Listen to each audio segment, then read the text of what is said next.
আন্তর্জাতিক সময়ের সঙ্গে আছি আমি মার্জিয়া শ্রেয়া। স্থানীয় সময় রোববার দুপুর ৩টার কিছু আগে গ্লাসগোর প্রেস্টউইক বিমানবন্দরে অবতরণ করে প্রধানমন্ত্রীকে বহনকারী বিমান বাংলাদেশ এয়ারলাইন্সের বিশেষ ফ্লাইটটি। এ সময় যুক্তরাজ্যে নিযুক্ত বাংলাদেশের হাইকমিশনার সাইদা মুনা তাসনিম প্রধানমন্ত্রীকে স্বাগত জানান। সোমবার জলবায়ু বিষয়ক শীর্ষ সম্মেলন COP26-এর উদ্বোধনী পর্বে অংশ নিয়ে ভাষণ দেবেন তিনি। এছাড়া সম্মেলনের সাইডলাইনে বেশ কয়েকটি উচ্চ পর্যায়ের বৈঠকেও অংশ নেওয়ার কথা রয়েছে প্রধানমন্ত্রী শেখ হাসিনার।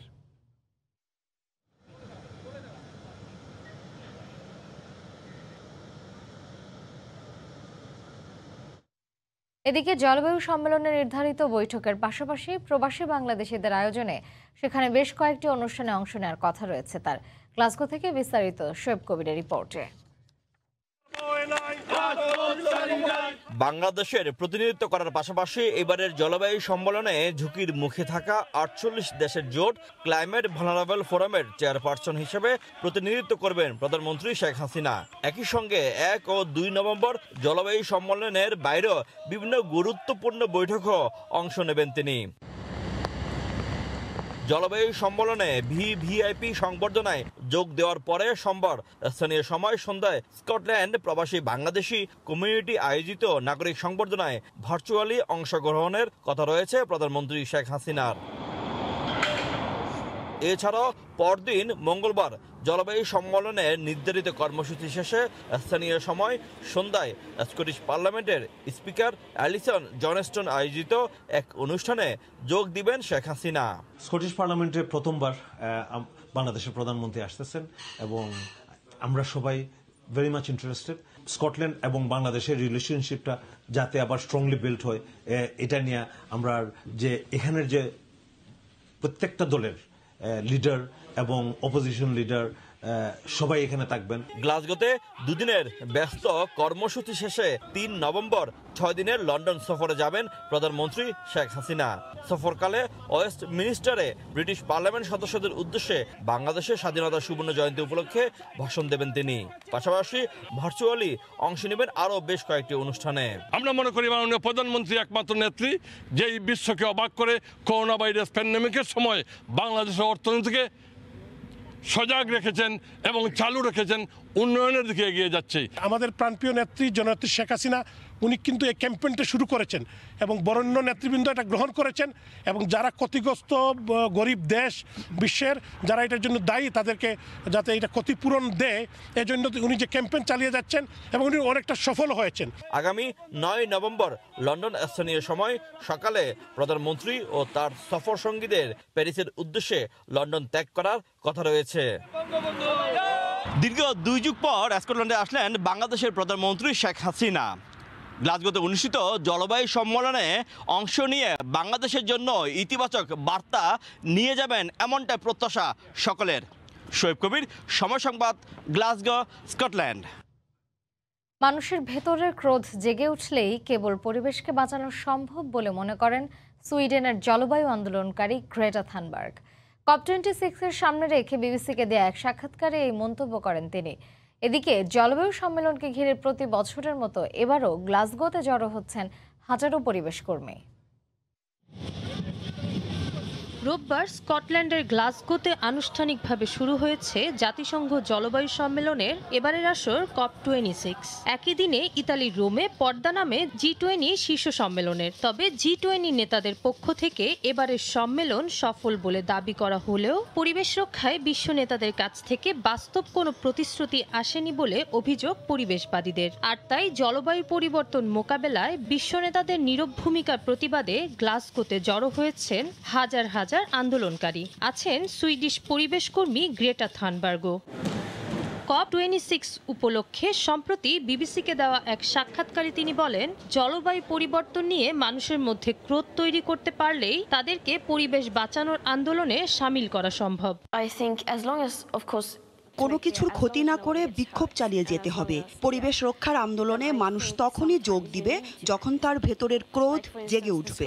এর কারণে কত ভয়াবহ ভবিষ্যৎ অপেক্ষা করছে তা বুঝতে পারলেই কেবল তারা এই আন্দোলনে যোগ দিবেন।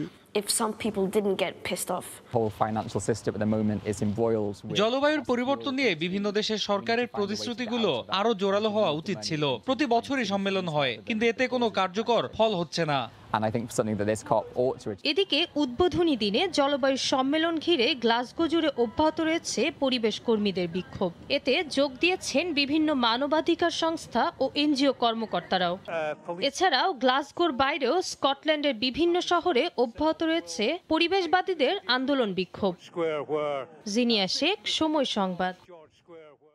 জলবায়ু পরিবর্তনে ক্ষতিগ্রস্ত দেশগুলোকে 10,000 কোটি মার্কিন ডলার অনুদান এবং 2022 সালের মাঝামাঝি সময়ের মধ্যে পৃথিবীর 70% মানুষকে ভ্যাকসিনের আওতায় আনার অঙ্গীকারের মধ্য দিয়ে শেষ হয়েছে G20 সম্মেলন। একই সঙ্গে জলবায়ু পরিবর্তন মোকাবিলার সময় থাকতেই কার্যকর পদক্ষেপ নেওয়ার উপর গুরুত্ব আরোপ করেন বিশ্ব নেতারা। রোম থেকে জুয়ানা মাহমুদের রিপোর্ট। শেষ দিনে বেশ কয়েকটি ইতিবাচক সিদ্ধান্ত গ্রহণের মধ্য দিয়ে শেষ হলো বিশ্বের প্রভাবশালী 20 দেশের জোট G20 এর এবারের শীর্ষ সম্মেলন। রোমে অনুষ্ঠিত এই সম্মেলনের সমাপনী দিনে স্বভাবতই প্রাধান্য পায় জলবায়ু পরিবর্তন ইস্যু। এতে চলতি বছরের মধ্যে কয়লা চালিত বিদ্যুৎ কেন্দ্রের জন্য আর্থিক সহায়তা বন্ধে একমত হন বিশ্ব নেতারা। এছাড়াও 2030 সালের মধ্যে বৈশ্বিক উষ্ণতা বৃদ্ধির হার 1.5 ডিগ্রি সেলসিয়াসে নামিয়ে আনার বিষয়ে নীতিগত সিদ্ধান্ত হয়। পাশাপাশি 2050 সালের মধ্যে তা শূন্যের কোঠায় নামিয়ে আনার বিষয়েও অঙ্গীকার করেন G20 নেতারা। জলবায়ু পরিবর্তনের কারণে এরই মধ্যে পৃথিবীর ভয়াবহ ক্ষতি হয়েছে। এই বিপর্যয় এড়াতে আমাদের সবার ঐক্যবদ্ধ অঙ্গীকার প্রয়োজন। কোনো ধরনের অজুহাত দেখানোর এখানে কোনো সুযোগ নেই, আর এজন্যই আমাদেরকে এ ব্যাপারে ঐক্যবদ্ধ সিদ্ধান্ত গ্রহণ করতে হবে। ইতালির প্রধানমন্ত্রী মারিও দ্রাগির সভাপতিত্বে এবারের G20 সম্মেলনে মার্কিন প্রেসিডেন্ট জো বাইডেন, ব্রিটিশ প্রধানমন্ত্রী বরিস জনসন, জার্মানির চ্যান্সেলর আঙ্গেলা মের্কেল, ফ্রান্সের প্রেসিডেন্ট এমানুয়েল ম্যাক্রো, কানাডার প্রধানমন্ত্রী জাস্টিন ট্রুডো, ভারতের প্রধানমন্ত্রী নরেন্দ্র মোদী সহ 20টি দেশের রাষ্ট্র ও সরকার প্রধান এবং তাদের প্রতিনিধিরা অংশগ্রহণ করেন। সম্মেলনের সমাপনী দিনে ইতালির প্রধানমন্ত্রী মারিও দ্রাগিকে ধন্যবাদ জানিয়ে মার্কিন প্রেসিডেন্ট জো বাইডেন বলেন, সম্মেলন ফলপ্রসূ হয়েছে। এখানকার প্রাপ্তি গ্লাসগো সম্মেলনেও উল্লেখযোগ্য ভূমিকা রাখবে। No one has anticipated that this year we'd be in a position, or even next year, that we're not going to use any more oil or gas, that we're not going to be engaged in any fossil fuels. এদিকে সমাপনী বক্তব্যে ইতালির প্রধানমন্ত্রী Mario দ্রাগিও এবারের সম্মেলন সফল হয়েছে বলে দাবি করেন। বৈশ্বিক ইস্যুতে বিশ্ব নেতারা ঐক্যবদ্ধভাবে সিদ্ধান্ত গ্রহণে সফল হয়েছেন বলেও উল্লেখ করেন তিনি। জুমানা মাহমুদ, সময় সংবাদ, রোম, ইতালি। এবার যুক্তরাষ্ট্রের পর ব্রিটেনে 12 থেকে 15 বছর বয়সীদের করোনা ভাইরাসের টিকা দেওয়ার প্রস্তাব দিয়েছে দেশটির ন্যাশনাল হেলথ সার্ভিস। প্রস্তাব অনুযায়ী স্থানীয় সময় সোমবার থেকে প্রায় 800টি মাধ্যমিক স্কুলের 12 থেকে 15 বছর বয়সী শিক্ষার্থীদের টিকা দেবেন স্বাস্থ্যকর্মীরা। করোনার টিকা দেওয়া হলে শিক্ষার্থীরা শ্রেণীকক্ষে ফিরতে পারবে বলে মনে করছেন বিশেষজ্ঞরা। গেল মাসে দেশটির প্রায় 6 লাখের বেশি শিশুকে করোনার টিকা দেওয়া হয়। ওই সময়ই 12 থেকে 15 বছর বয়সীদের করোনার 1 ডোজ টিকা দেওয়ার সুপারিশ করেন যুক্তরাজ্যের শীর্ষ চিকিৎসা কর্মকর্তারা। কর্মী সংকটের কারণে গেল এক সপ্তাহে 1400-র বেশি ফ্লাইট বাতিল করেছে আমেরিকান এয়ারলাইন্স। সংস্থাটির তথ্য অনুযায়ী কর্মী সংকট ও খারাপ আবহাওয়ার কারণে গত শনি ও শুক্রবার 800-র বেশি ফ্লাইট বাতিল করতে বাধ্য হয়েছে আমেরিকান এয়ারলাইন্স। রোববার সংস্থাটির আরও 400-র বেশি ফ্লাইট বাতিল হতে পারে বলে ধারণা করা হচ্ছে। তবে চলতি মাসের শুরুতে পরিস্থিতি স্বাভাবিক হয়ে আসবে বলে আশাবাদ ব্যক্ত করেছেন আমেরিকান এয়ারলাইন্সের প্রধান নির্বাহী কর্মকর্তা। পুরনো কর্মীদের কাজে ফিরিয়ে আনার পাশাপাশি আগামী ডিসেম্বরে নতুন করে 600 কর্মীকে নিয়োগ দেওয়া হবে বলে তিনি জানিয়েছেন। যুক্তরাষ্ট্রের নিউ ইয়র্কে চলছে 5 দিনব্যাপী বইমেলা। মুক্তধারা ফাউন্ডেশন আয়োজিত এবারের 30তম বইমেলায় বাংলাদেশ থেকে 11টি প্রকাশনী সংস্থা অংশ নিয়েছে। প্রতিদিনই লেখক, পাঠক, প্রকাশক ও শিল্পীদের আড্ডা আর সাংস্কৃতিক অনুষ্ঠানে মুখরিত থাকছে মেলা প্রাঙ্গণ। নিউ ইয়র্ক থেকে বিস্তারিত জানাচ্ছেন হাসানুজ্জামান সাকি। দীর্ঘ 1.5 বছর পর করোনা মহামারী কাটিয়ে জেগে উঠেছে নিউ ইয়র্ক। প্রাণ ফিরে পেয়েছে প্রবাসীদের বইমেলা। শনিবার বইমেলার 3য় দিনে বঙ্গবন্ধু শেখ মুজিবুর রহমানের জন্মশতবার্ষিকী ও বাংলাদেশের 50 বছর উপলক্ষে বিশেষ আয়োজন করে মুক্তধারা ফাউন্ডেশন। মানুষ সব অপেক্ষা করছিল একসাথে মিলন মেলার জন্য, সাহস করে করেছি এবং আমার মনে হয় যে মানুষ এত বেশি আনন্দিত হয়েছে। এবং সবচেয়ে বড় যেটা এবার আমাদের হয়েছে এটা হচ্ছে বাংলাদেশের সংস্কৃতি মন্ত্রণালয় থেকে তারা এসেছে। নিউ ইয়র্কে প্রতিদিনই বইমেলায় সম্মিলন হচ্ছে শিল্পী, সাহিত্যিক, সাংবাদিকদের। ঢাকা থেকে এসেছেন সংস্কৃতি মন্ত্রণালয়ের প্রতিনিধি, এসেছে জাতীয় গ্রন্থ কেন্দ্র এবং 11টি প্রকাশনী সংস্থা। বই বেচাকেনা করে আর সাহিত্য আড্ডায় মুখর থাকে মেলা প্রাঙ্গণ। খুবই একটা আশার ব্যাপার, বিশেষ করে যে সাংস্কৃতিক আয়োজনগুলো হলো, প্রত্যেকেই খুব উপভোগ করেছেন। বইমেলার আজকে তৃতীয় দিন, আর দুদিন পরে শেষ হয়ে যাবে। মানে এটা আমার মনে হচ্ছে এই যে আমাদের কোভিডের যে আক্রমণ, সেই আক্রমণের পর আমাদের এইরকম আনন্দের সন্ধ্যা আর কখনো আসেনি। মেলার এক পাশে বইয়ের পসরা, অন্যদিকে আড্ডা, আলোচনা, গান আর কবিতা। দর্শকরাও প্রতিটি অনুষ্ঠান উপভোগ করেছেন প্রাণ ভরে। এমনই গানে, কবিতায় আর সাহিত্য আড্ডায় দিনভর মুখর ছিল বইমেলা। বইমেলার আগামী দিনগুলোতেও দর্শনার্থীদের এমনই উপচে পড়া ভিড় থাকবে, তেমনটাই প্রত্যাশা করছেন আয়োজকরা। Hasanuzzaman Saki, Somoy Sangbad, Jackson Heights, New York. সুইডেনে বাংলাদেশি সংগঠন SMS এর উদ্যোগে প্রথমবারের মতো শীতকালীন মেলার আয়োজন করা হয়েছে। বাংলাদেশি নানা খাবার, শীতকালীন বাহারি স্বাদের পিঠা আর সাংস্কৃতিক অনুষ্ঠান মেলাকে করে তুলেছে আরও প্রাণবন্ত। সুইডেন থেকে শফিউল আলমের রিপোর্ট। করোনা মহামারীর কারণে দীর্ঘদিন ধরে দেশীয় উৎসব আয়োজন থেকে বঞ্চিত ছিলেন সুইডেনে বসবাসরত প্রবাসী বাংলাদেশিরা। তবে বিধিনিষেধের শিথিলতা আসার পর থেকে প্রতিনিয়তই বাংলাদেশিদের উদ্যোগে নানা ধরনের উৎসব আয়োজন চলছে দেশটিতে। বাংলাদেশিদের পরিচালিত সংগঠন SMS এর উদ্যোগে সম্প্রতি দেশীয় শীতকালীন মেলার আয়োজন করা হয়েছে। এতে বাংলাদেশি পিঠা, বাহারি খাবার, বাংলাদেশি কাপড়ের স্টল, বিভিন্ন ধরনের বাংলা বই, মনোজ্ঞ সাংস্কৃতিক অনুষ্ঠান সহ নানা আয়োজনে মেলা ছিল উৎসব মুখর। বাংলাদেশের মতোই কনকনে শীতে দেশীয় নানা পিঠার স্বাদ নিতে পেরে খুশি মেলায় আগত প্রবাসী বাংলাদেশিরাও। ব্যস্ততার মধ্যে, এত স্বল্প সময়ের মধ্যে এত সুন্দর একটা আয়োজন, ভালো লাগছে। অনেক বাঙালি আসছে, আসলে কালচারাল প্রোগ্রাম তো স্টকহোমে দেখা যায় না, তো এই জন্য ঘুরতে আসা ভালো লাগতেছে। এই স্টলটা আমার লাইফের প্রথম, যা আমি করতে পেরেছি, এর জন্য আমি খুবই আনন্দিত। আর সেলও খুব ভালো হয়েছে, এই জন্য আমি অনেক খুশি। আমরা যা আশা করেছিলাম তার চেয়েও বেশি আমরা সাড়া পেয়েছি। এখানে খাবারের স্টল আছে, এখানে বইয়ের স্টল আছে, তারপরে কাপড় চোপড়ের স্টল আছে, একটা সংক্ষিপ্ত সাংস্কৃতিক অনুষ্ঠানও হয়েছে। সব মিলিয়ে আমরা খুবই আশাবাদী। প্রথমবারের মতো এই ধরনের দেশীয় শীতকালীন মেলার আয়োজন করতে পেরে সন্তুষ্ট আয়োজকরাও। পরিস্থিতি অনুকূলে থাকলে এখন থেকে প্রতি বছরই এই মেলা আয়োজনের কথাও জানান তারা। শফিউল আলম, সময় সংবাদ, সুইডেন। পৃথিবীতে আঘাত হানতে যাচ্ছে সৌরঝড়। এতে ক্ষতিগ্রস্ত হবে পৃথিবীর ইন্টারনেট ব্যবস্থা, আর তা বেশ কয়েক সপ্তাহ বা কয়েক মাস পর্যন্ত স্থায়ী হতে পারে। এ ধরনের সৌরঝড়কে বিজ্ঞানের পরিভাষায় বলা হয় করোনাল ম্যাস ইজেকশন, CME, যা পুরো সৌরমণ্ডলের জন্য অত্যন্ত বিপজ্জনক। সৌরঝড়ের কারণে পৃথিবীর মেরু অঞ্চল থেকে দেখা যাবে নান্দনিক মেরুজ্যোতি। সৌরঝড় আসছে। এই ঝড় আঘাত হানার পর সূর্য থেকে বের হবে লাখ লাখ টন গ্যাস। ক্ষতিগ্রস্ত হবে পৃথিবীর GPS সিগন্যাল, স্যাটেলাইটগুলো আর বৈদ্যুতিক গ্রিডগুলো। পৃথিবীর দক্ষিণাঞ্চলের নর্দার্ন অরোরাগুলো স্পষ্ট হয়ে উঠবে এই সৌরঝড়ের কারণে। যুক্তরাষ্ট্রের মহাকাশ গবেষণা সংস্থা নাসা জানায়, সূর্য থেকে রশ্মি বেরিয়ে আসতে শুরু করেছে।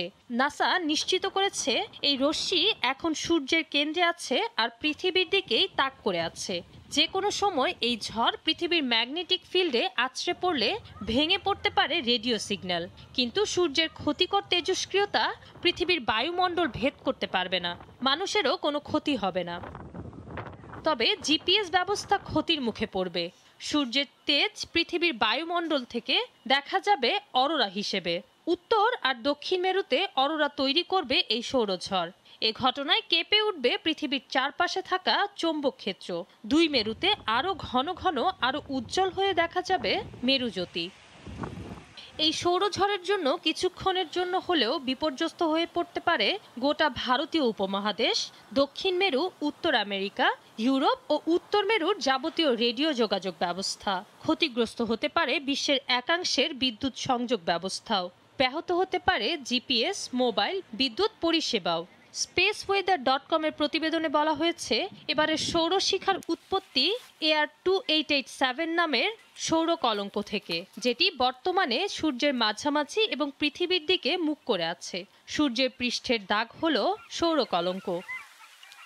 নাসার মতে সৌর বাতাস থেকে যখন এক শক্তিশালী তরঙ্গ পৃথিবীর চৌম্বক ক্ষেত্রে আছড়ে পড়ে, তখন পৃথিবীর আবহে একটা চাঞ্চল্যের সৃষ্টি হয়। অবশ্য শুধু তরঙ্গই নয়, সূর্য থেকে এই সময় পৃথিবীতে আছড়ে পড়ে প্লাজমাও। জানা গেছে এই ঘটনায় সূর্যের X1 ফ্লেয়ার বেরিয়ে আসে। জিনিয়া শেখ, সময় সংবাদ। সাকিবের অভাব পূরণ সম্ভব না হলেও আশা ছাড়তে চান না বিসিবি পরিচালক তানভীর আহমেদ টিটু। তার মতে দলের বাকিরা চেষ্টা করলে শেষ 2 ম্যাচ থেকে ইতিবাচক ফল আনা সম্ভব টাইগারদের পক্ষে, যদিও তার জন্য ফিল্ডিংটা হতে হবে বিশ্বমানের, মন্তব্য টিটুর। সুমন সরকারের ক্যামেরায় বিস্তারিত জানাচ্ছেন নিয়ন মুহাইমিন।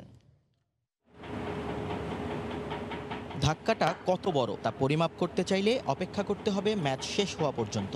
আর তার আগে যদি মন্তব্য করতে চান তাহলে জেনে নিন, সাকিবের অভাব পূরণ করবে এমন ক্রিকেটার একজনও নেই বিশ্বকাপের এই স্কোয়াডে। স্পিন নির্ভর উইকেট হলে নাসুম আর মেহেদি ছাড়া কোনো অপশন থাকছে না রিয়াদের হাতে। আর মিডল অর্ডারে ব্যাটিংয়ের যে হাল, তাতে সাকিবের বিকল্প নিয়ে ভাবাটাও ধৃষ্টতা টিম ম্যানেজমেন্টের জন্য। সাকিব থাকা মানে আমাদের অ্যাজ ওয়েল অ্যাজ লাইক একটা বোলার, একটা ব্যাটসম্যান, কম্বাইন্ড একটা প্যাকেজ। তার অভাবটা পূরণ করাটা এটা একটু ডিফিকাল্ট হবে টিম ম্যানেজমেন্টের জন্য। একটা আলাদা বলার, একটা আলাদা ব্যাটসম্যান চিন্তা করতে হবে সেই ক্ষেত্রে। আসলে একটা দুর্ঘটনা, সেই জন্য তো এটা তো হতেই পারে এবং সেটা আমাদের একটা বড় ধাক্কাই আসবে টিমের জন্য। বিশ্বকাপে এখন পর্যন্ত সব ডিপার্টমেন্টেই ব্যর্থ বাংলাদেশ। ব্যাটিং, বোলিং, ফিল্ডিং কোনোটাই পূরণ করতে পারেনি প্রত্যাশার ছিটে ফোটা। তবে টিটুর চোখে ব্যাটিং বা বোলিং নয়, মূল ভিলেন দলের দুর্বল ফিল্ডিং। সঙ্গে অতিরিক্ত কথা বলাটাকেও বাদ দেননি তিনি। ব্যাটিং যতটুকু এক্সপেক্টেড ছিল অতটুকু না হলেও 90% পর্যন্ত বা 80% পর্যন্ত আমরা কিন্তু সেটা পেয়েছি। যেটা আমরা খুবই খারাপ করেছি সেটা হচ্ছে ফিল্ডিংয়ে। আমরা আসলে প্রপার প্রস্তুতি তো নেওয়ার মতো সুযোগ আমরা পাইনি। মেন্টালি আমাদের যেই প্রেশারটা প্লেয়ারদের ছিল, লাইক এমন একটা সিচুয়েশন তৈরি হয়ে গেছে কিছু কন্ট্রোভার্সিয়াল কাজের জন্য, কন্ট্রোভার্সির জন্য। এটা কিন্তু একটা অনেক বড় মাইন্ড প্রেশার চলে এসেছিল। নিজে সাবেক ক্রিকেটার, এখন আবার বোর্ড পরিচালক, তাই চাইলেও আশা ছাড়তে পারছেন না পুরোপুরি। শেষ 2 ম্যাচ কঠিন হবে মানলেও আশা করছেন একটা জয়ের। আমরা আমাদের 100%টা চাই, প্লেয়াররা তাদের 100%টা দেখ, এবং সেখান থেকেই আমরা আমাদের রেজাল্টটা হয়তো আমাদের পক্ষে আসবে বা আসবে না, বাট আমাদের খেলার মাধ্যমে যেন এটা ফুটে আসে যে আমরা আমাদের সেরাটা দিতে চেষ্টা করছি। নিয়ন মুহাইমিন, সময় সংবাদ, দুবাই, সংযুক্ত আরব আমিরাত। এই ছিল আন্তর্জাতিক সময়। সঙ্গে থাকুন সময়।